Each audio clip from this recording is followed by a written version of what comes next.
Hi, welcome to AP Human Geography. This is Mr. Kokenberger. I'm going to walk you through a really quick overview of the course that you'll be taking.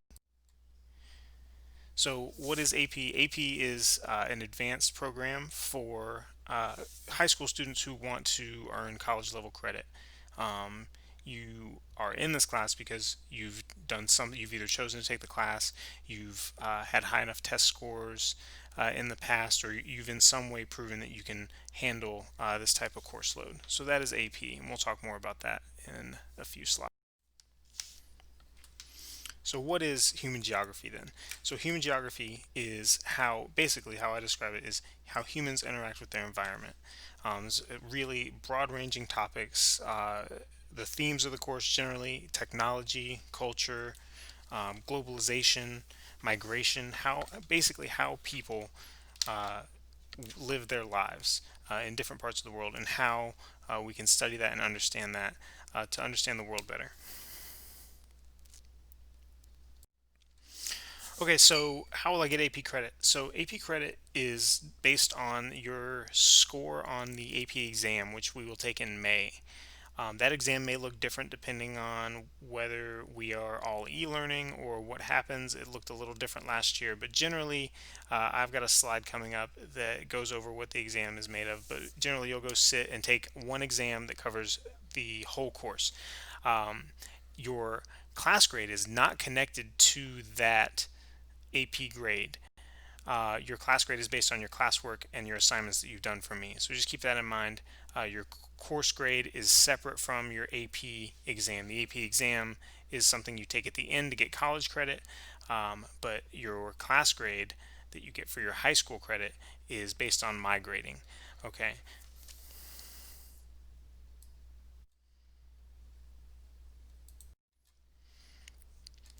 This is a little overview of the AP exam. Like I said, it's two parts. Section one's multiple choice, 60 questions in 60 minutes, which we'll train throughout the year to prep for that. And then three free response questions. If you don't know what those are yet, don't worry. We do them a lot in class. I'll prepare you as well as you can be prepared to answer these questions fully.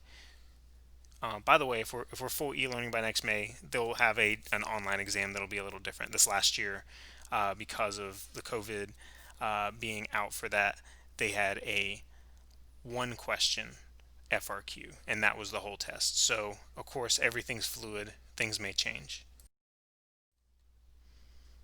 All right, next I'll talk briefly about the course layout. You can pause the video if you'd like to stop and look at these units. We'll get familiar with these units throughout the course. But this is the units and what we'll talk about, what we'll go over, just a brief little overview of that.